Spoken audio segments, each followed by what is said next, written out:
사람이 일을 할 수가 있습니다. 오랫동안 하나님께서는 사람을 영적인 거인으로 만들기 위하여 훈련을 하십니다. 여호수아서 1장 1절에서 2절 여호와의 종 모세가 죽은 후에 여호와께서 모세의 시종 눈의 아들 여호수아에게 일러 가라사대 내 종 모세가 죽었으니 이제 너는 이 모든 백성으로 더불어 일어나라 이 말씀을 하셨는데 여기서 모세가 죽었다고 하는 구절 속에 40년이라고 하는 세월이 담겨져 있습니다. 그 40년 동안 모세는 여호수아를 하나님의 종으로 훈련을 시켰기 때문에 가나안 땅을 정복할 수 있는 역량이 여호수아를 통하여 나타나게 된 것을 알 수가 있습니다. 하나님은 모세를 통하여 여호수아를 훈련하시고 그렇게 40년을 보냈습니다. 그래서 하나님의 사람을 믿는 사람들은 그러니까 하나님을 믿는 사람들이 피해야 될 것은 조급한 마음이다. 여러분 큰 나무가 자라는데 시간이 필요합니다. 크게 쓰는 사람은 하루아침에 만들어지지 않습니다. 하나님의 인물들, 하나님의 사람들은 순식간에 찰나적인 시간에 만들어지지 않는다고 하는 것입니다. 그래서 욥의 인내가 오랜 시간 동안 그렇게 길게 되었던 것이고 아브라함이 아들 이삭을 낳기까지 100세라고 하는 사실은 75세에 부름받았으니까 25년이라는 시간이 필요했던 것을 알게 됩니다.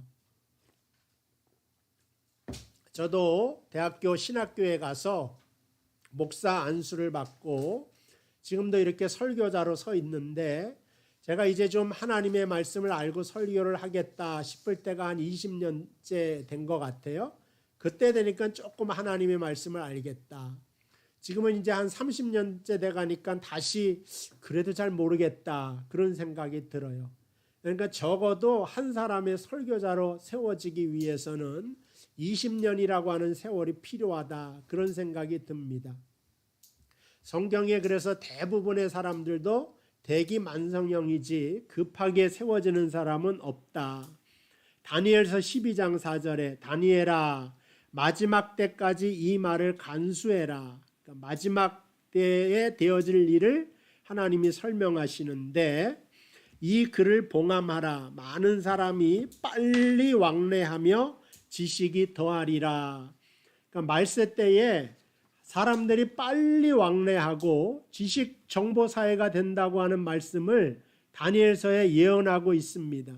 그러니까 이 시대는 말세의 시대라 서서히 그다음에 천천히 이러한 것보다는 빠른 속도가 중요한 때임을 알 수가 있습니다.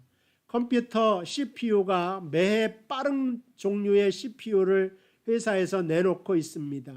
고속철도가 깔리고 고속도로가 곳곳에 깔리고 있습니다. 이렇게 예배드리는 것도 초고속 인터넷이 있기 때문에 가능한 이 초고속으로 연결된 사회에서 살고 있는 것을 보게 됩니다. 그런데 하나님의 속도는 예전이나 지금이나 사람과는 달리 한결같으시다. 광야를 통과하는데 빨리 달려가면은 가나안 땅까지 10하루길이라 그랬어요. 근데 하나님은 그걸 40년 동안 걷게 하셨다. 성경은 말씀하고 있죠. 근데 그 40년의 천천히 가는 세월이 손해가 아니더라. 내가 믿지는 것이 아니더라 하는 것입니다. 지금도 믿는 사람들은 왜 이렇게 빨리 성공하지 못할까? 내 자녀들이 왜 이렇게 진급하지 못할까? 왜 집도 빨리 사고 막 이런 거 있잖아요. 근데 남들보다 천천히 간다고 해서 그게 패배나 루저를 의미하는 것은 아닙니다. 마지막을 봐야 된다는 거죠. 그래서 항상 빠른 것이 좋은 것이 아닌데 봄에 빨리 피는 꽃은 빨리 지게 되어져 있다. 잠언서 20장 21절 처음에 속히 잡은 산업은 마침내 복이 되지 아니하니라. 사업을 해도요 20대에 성공하면은 마침내 그게 복이 되지 않는다. 하나님 말씀에 그렇게 써져 있어요. 그러니까 때로는 좀 실패도 해보고 뒷걸음도 쳐보고 그러면서 사람이 익어가고 더 원숙하게 되어진다 하는 것입니다. 그래서 하나님의 사람, 믿음의 사람들은 오래 엎드려 기도하면서 준비하고 힘을 비축하는 사람들이 많이 생기는 것을 알 수가 있습니다. 오늘 본문에 하나님께서는 모세를 부르시죠. 몇 살 때 부르시냐? 80세에 부르십니다. 이 말은 모세를 준비시키는데 80년이 필요하셨다 하는 것입니다. 하나님께 존귀하게 쓰여지기 위해서는 오랜 시간 동안 준비가 필요했습니다. 사울왕은 고난 없이 왕이 되었습니다. 사실은 그러니까 준비 없이 왕이 되었기 때문에 2년 만에 버림받게 됩니다. 그는 교만의 문제를 해결하지 못했고 불순종을 했고 깨어지지 않는 성품을 가지고 있었기 때문에 하나님께 버림받게 된 것을 알게 됩니다. 근데요, 다윗은 좀 달랐습니다. 목동 때부터 철저하게 훈련받게 되었다고 하는 것입니다. 그러니까는 위대한 그 작품은 오랜 시간이 걸립니다. 웹스터 사전이 36년 걸려서 만들어졌다고 합니다. 레오나르도 다빈치가 최후의 만찬을 그리는데 8년이라고 하는 세월이 걸렸습니다. 그러니까 너무 오래 걸려서 완수하지 못하는 것도 있어요. 다윗은 성전 짓기 위하여 평생을 준비했는데 완수하지 못했어요. 그래도 이게 실패했느냐? 그렇지 않습니다. 그 아들 때에 이것이 완공되는데 그럴수록 더 귀하게 쓰임받게 되더라 하는 것입니다. 여러분, 농사를 짓다 보면 제가 버섯 농사도 져보고 오이 농사도 져봤잖아요. 버섯은 몇 시간만 해도 막 자라나요. 며칠이면 되죠. 근데 쉽게 부서지잖아요. 제가 이 한여름에 오이 농사도 지는데 아침에 가보면 요만했던 게 저녁 때 가보면 반이나 커져 있어요. 한 3, 4일이면 땁니다. 오이가 한여름에는. 근데 참나무는 몇십 년이 걸리더라. 레바논의 백향목은 이 삼나무거든요. 한 2000년, 3000년까지 살아요. 그러니까 몇백 년 된 백향목을 베어다가 하나님의 성전 짓는데 사용했다. 근데 요즘에 우리들은 너무 서두르고 조급하고 빨리 응답해달라고 하고 빨리 하나님 달라고 하고 그러기 때문에 실패한다. 아브라함도 이스라엘을 낳게 되는 것도 빨리빨리 응답해달라고 이 조급한 마음을 해결하지 못했기 때문이다.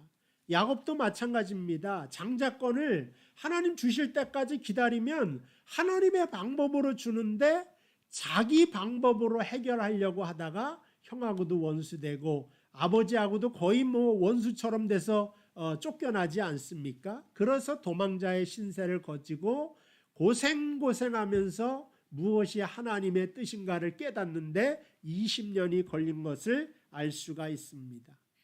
왜 이런 긴 시간이 하나님께 필요한가? 하나님이 우리를 훈련시키시고 준비시키기 원하기 때문에 그렇습니다.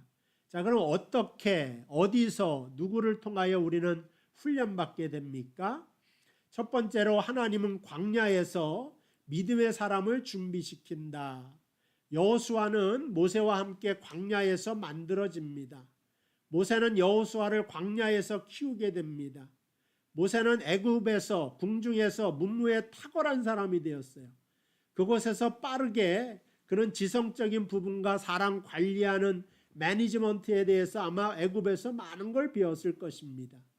그런데 하나님은 그를 쓰기 위하여 광야로 보내셔서 40년 동안 훈련시킨 것을 알 수가 있습니다.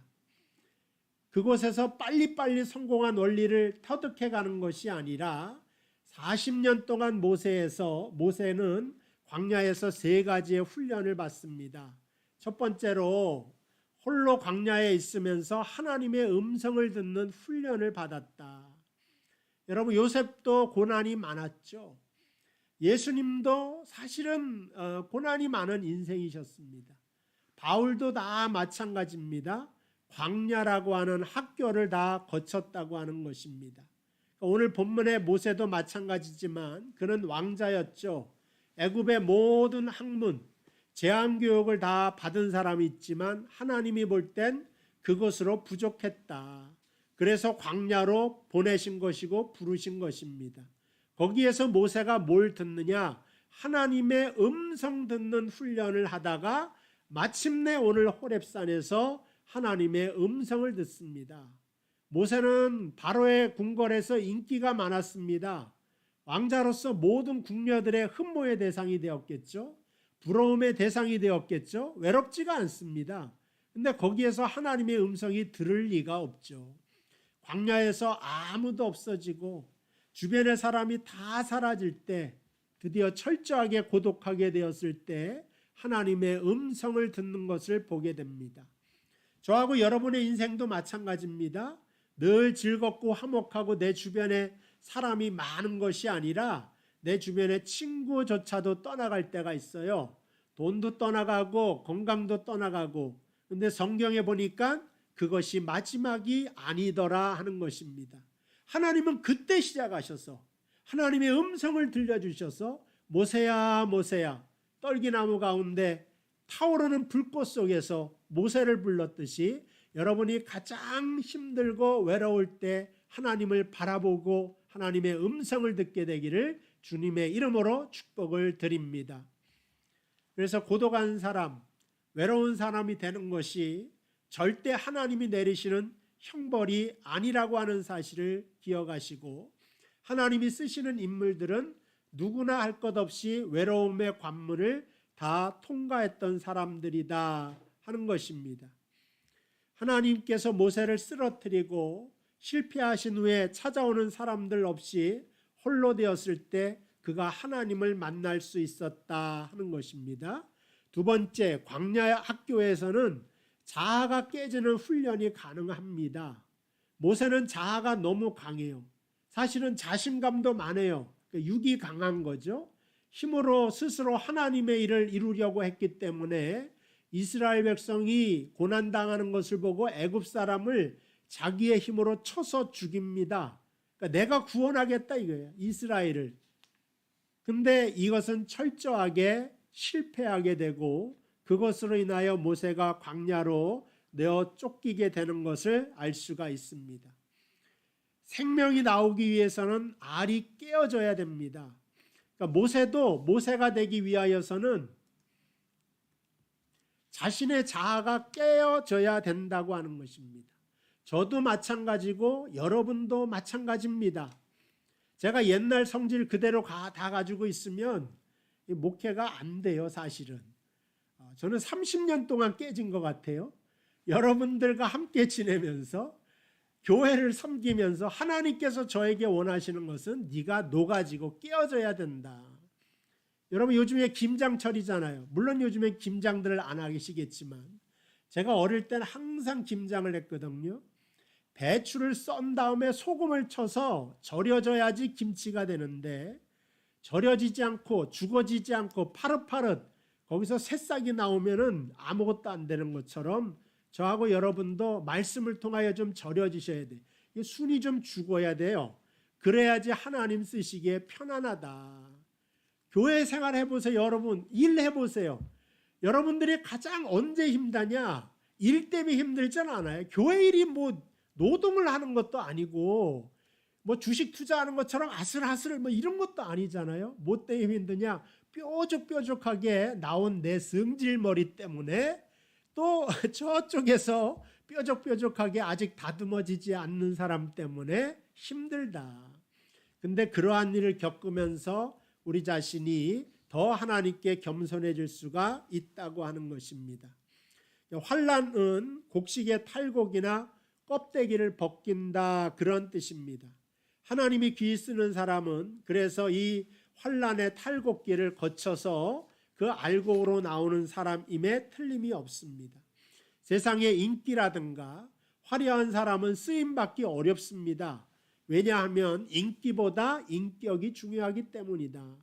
인기에 머무르거나 집착하는 사람은 하나님이 깨트려서 쓰십니다. 성공리보다 더 중요한 것은 성품이다. 모세는 애굽에서 왕자로 인기가 많고 권력도 있고 부도 많았지만 하나님의 일을 모세로부터 다 거두셔서 그의 모든 것이 깨어지고 난 다음에 영적으로 세워서 사용하시는 것을 보게 됩니다. 자, 이제 마지막으로 세 번째요. 한 영혼을 사랑하는 목양의 훈련을 광야에서 시키셨다.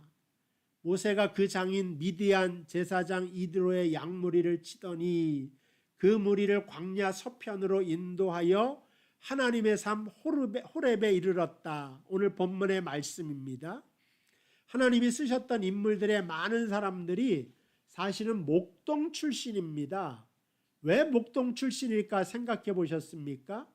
그러니까 영적인 일을 하는 사람들이 잘하는 것보다, 그러니까 일을 잘하는 것보다 목자의 마음을 갖는 게 중요하기 때문에 그렇습니다. 그러니까 이 목자라고 하는 것은 양을 보살피는 거지 않습니까? 보살핀다라고 하는 것은 따뜻하다 그런 뜻이에요. 여러분, 크리스마스가 왜 겨울에 있는 줄 아세요? 기독교인들의 따뜻한 마음의 난로로 세상을 따뜻하게 감싸주라고, 예수님이 세상을 따뜻하게 감쌌듯이, 여러분과 저를 따뜻하게 감쌌듯이 여러분도 여러분의 주변의 사람들을 따뜻하게 감싸주기를 주님의 이름으로 축복을 드립니다. 갑자기 제가 막 좀 찔리네요. 왜 찔릴까 모르겠네. 이렇게 찔릴 때면 말씀이 막 나가질 않아요. 집사람한테도 미안하고 애들한테도 미안하고 우리 성도분들한테도 조금 미안할 때가 있습니다. 혹여나 우리 목사님은 아주 쌩쌩하다 그런 차가움을 느끼셨다면 다시 한번 용서를 빌고, 그때는 정신이 약간 어디 나갔다 들어온 거니까 그렇게 이해를 해주시고, 제가 원래는 좀 착하고 따뜻한 사람이다 그렇게 이해해 주시기를 바랍니다. 성경은 양새끼 한 마리를 목숨 걸고 다윗이 지켜요. 그래서 골리앗에게 말하기를, 그러니까 사울에게 다가가 말하기를, 양이 곰이나 사자가 올 때 내가 다 물리쳤다 그랬잖아요. 목숨 걸고. 똑같이 하나님이 나를 지금도 지킬 것이다. 그런 걸 봐서는 양 한 마리를 잃어버리지 않기 위하여 다윗은 목숨을 걸고 사자와 곰과 더불어 싸운 사람이다. 이러한 목자적인 마음을 배우기 위하여서 목동을 하나님께서 많이 시키는 것을 알 수가 있습니다. 이것을 통하여 모세는 광야에서 성품이 거듭납니다. 누구를 죽이는 자가 되기보다는 살리는 자가 되는 법을 배우게 되는 것입니다. 그때에 하나님께서 쓰셔요. 사실은 어릴 때부터 전쟁에 나가서 죽이는 일만 하면은 군인이잖아요. 그 사람이 그 왕이 되고 임금이 되어서는 늘 싸움만 할 것 아니겠습니까? 그래서 안 된다. 그래서 다윗을 하나님께서는 목동으로, 모세를 목동으로 세우신 것을 알 수가 있습니다. 오늘 그래서 여러분들과 저는 억지로라도 광야를 사랑했으면 좋겠습니다. 왜냐하면 그곳에서 하나님의 진짜 음성을 들을 수 있기 때문에 그렇습니다. 그곳에는 내 자아가 깨지고 심령이 거듭나는 곳, 광야입니다. 그리고 그곳에서 양을 보살피고 한 영혼, 한 생명의 귀함을 깨달아 일어나는 것이 바로 광야라고 하는 것입니다. 지금 여러분들이 광야에서 혹시 서 있다고 생각하십니까? 그렇다면 좌절하지도 마시고 실망하지도 마시고 일어나게 되기를 바랍니다. 왜냐? 지금 하나님이 여러분들을 만지는 시간이고 터치하는 시간이지 형벌받는 시간이 아니라고 하는 것입니다. 이 광야, 진짜 그곳에서 하나님의 축복이 만들어지는 곳이고 축복이 익어지는 곳이기 때문에 그렇습니다. 광야 같은 세상으로 이제 예배 후에 여러분들은 다 나아가게 될 것입니다. 무서워할 필요도 없고 두려워할 필요도 없다. 하나님의 사람들이 다 그곳에서 쓰임받았다. 그리고 하나님께서 반드시 붙잡아 주셨고 그들이 일어나서 모세가 200만이나 되는 이스라엘 백성을 다 홍해를 건너게 하고 광야를 건너게 하고 그 가나안 입구까지 인도하시지 않습니까? 광야에서 훈련받았던 다윗도 세상에서 가장 부강한 이스라엘을 만나고 그 후손으로 하여금 예수 그리스도가 나오게 하는 영광을 얻게 된 것처럼 광야 속에 있는 여러분,